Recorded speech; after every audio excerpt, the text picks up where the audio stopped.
लोकसभा चुनाव 2024 के ऐलान में अब महज चंद दिन रह गए हैं। ऐसे में केंद्र की सत्ता पर काबिज राष्ट्रीय जनतांत्रिक गठबंधन यानी एनडीए और विपक्षी इंडिया ब्लॉक सीट शेयरिंग के मुद्दे को सुलझाने के प्रयासों में जुटे हुए हैं। दोनों ही गठबंधनों में उत्तर प्रदेश जैसे बड़े राज्य की सीटों का सवाल सुलझ गया है, लेकिन महाराष्ट्र में अब भी ये सवाल बना हुआ है। एनडीए हो या फिर इंडिया, दोनों में से किसी भी गठबंधन में सीट शेयरिंग का ऐलान अब तक नहीं हो सका है। भारतीय जनता पार्टी और कांग्रेस दोनों को अपने अपने गठबंधन में सीट शेयरिंग को लेकर कड़ी मशक्कत करनी पड़ रही है, जिसके पीछे की वजह है दोनों ही गठबंधनों में शामिल दल। गठबंधन में जितनी पार्टियां हैं उतनी ही डिमांड है। एनडीए में सीट शेयरिंग को लेकर गृह मंत्री अमित शाह महाराष्ट्र बीजेपी और सहयोगी दलों के नेताओं के साथ बैठक पर बैठक कर रहे हैं, लेकिन अब तक किसी फॉर्मूले पर सहमति नहीं बन पाई है। हालांकि डिप्टी सीएम देवेंद्र फडणवीस ने यह दावा जरूर किया है कि करीब 80% मामले सुलझा लिए गए हैं, लेकिन सवाल यही है कि सहमति बनेगी तो कैसे। कि हमारा सीट डिस्ट्रीब्यूशन, हमारा टिकट डिस्ट्रीब्यूशन थोड़ा हमारे ऊपर छोड़े, कुछ मौका हमको भी दे। सारा डिस्ट्रीब्यूशन भी वही कर रहे हैं, नाम भी वही अनाउंस कर रहे हैं, आंकड़े भी वही अनाउंस कर रहे हैं, तो थोड़ा काम हमारे लिए छोड़िए।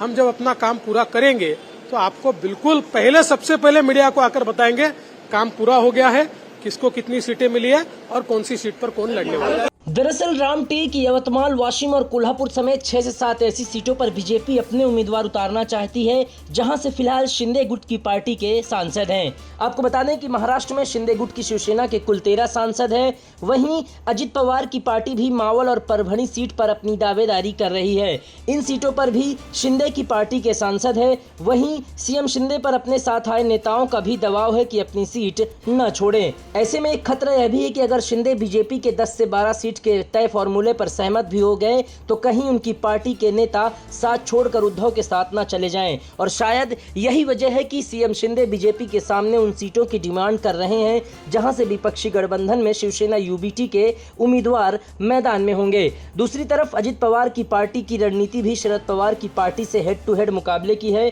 अब मुश्किल यह है कि बीजेपी महाराष्ट्र में अधिक से अधिक सीटों पर खुद चुनाव लड़ना चाहती है। ऐसे में अगर विपक्षी गठबंधन में उद्धव ठाकरे और शरद पवार अधिक सीटें लेने में सफल रहते हैं तो एनडीए में शिंदे और अजित पवार की पार्टी को कैसे एडजस्ट किया जाएगा, ये सवाल बीजेपी के सामने उठ खड़ा हो जाएगा। इसके अलावा पार्टी के नेताओं ने भी अपने अपने दावे कर मुश्किलें बढ़ा रहे हैं। उदाहरण के तौर पर शिंदे गुट के नेता शिवतारे ने बारामती से चुनाव लड़ने का दावा किया है, जबकि इस सीट पर शरद पवार गुट की उम्मीदवार सुप्रिया सुले के खिलाफ अजित पवार अपनी पत्नी सुनेत्रा पवार को मैदान में उतारने के संकेत दिए हैं।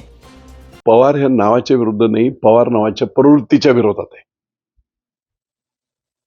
50-50 वर्ष आपली मक्तेदारी किंवा सरंजामशाही पद्धतीने जर लोकशाहीमध्ये अशी जर कुटुंब राहिली तर देशाला आणि लोकशाहीला ते घातकपण आहे। इथून निवडून यायचं आणि राज्यभर ब्लॅकमेलिंग करायचं, देशात ब्लॅकमेलिंग करायचं, अशा प्रकारची प्रवृत्ती जी आहे ना, त्या प्रवृत्तीचा विनाश करण्यासाठी ते कोण करू शकतो? ही प्रवृत्ती वाढवली कोणी? हे राक्षस बनवले कोणी? आम्हीच बनवले। बारामती लोकसभा मतदारसंघातल्या वोटर्सने 6 विधानसभा मतदारसंघातल्या, आणि मग हे परिमार्जन जर करायचं असेल तर परिमार्जन सुद्धा आम्हीच करणार आहोत।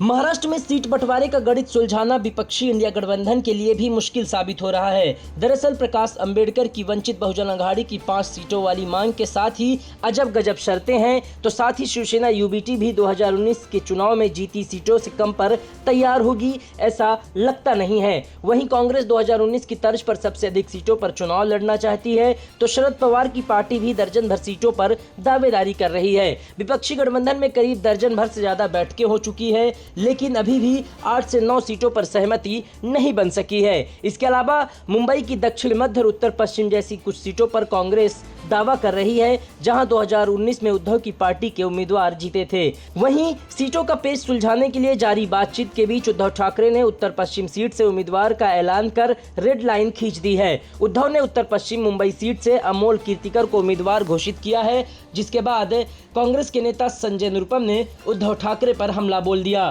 संजय निरुपम ने उद्धव को बची कुची शिवसेना का प्रमुख बता दिया और कहा कि दर्जन भर बैठकों के बाद जिन 8-9 सीटों पर पेच फंसा है उनमें यह सीट भी है। उन्होंने सवाल पूछा है कि यह गठबंधन धर्म का उल्लंघन नहीं तो क्या है, या फिर कांग्रेस को नीचा दिखाने के लिए जानबूझकर ऐसी हरकत की जा रही है। जिस तरीके से ममता ने बंगाल में अकेले चुनाव लड़ने का ऐलान किया है और उत्तर प्रदेश में सपा सीट शेयरिंग को लेकर जारी बातचीत के बीच उम्मीदवारों के नाम का ऐलान कर दबाव बनाया था, ऐसे में अब उद्धव के कदम को लेकर सवाल उठ रहे हैं कि एक सीट पर उम्मीदवार का ऐलान कहीं रणनीतिक चाल तो नहीं है। बहरहाल लोकसभा चुनाव में इंडिया बनाम एनडीए की लड़ाई से पहले महाराष्ट्र जैसे बड़े राज्य में दोनों गठबंधन सीट शेयरिंग को कैसे सुलझा पाते हैं, यह देखना बेहद दिलचस्प होगा। शुभम मिश्रा, इन 24 न्यूज़, मुंबई।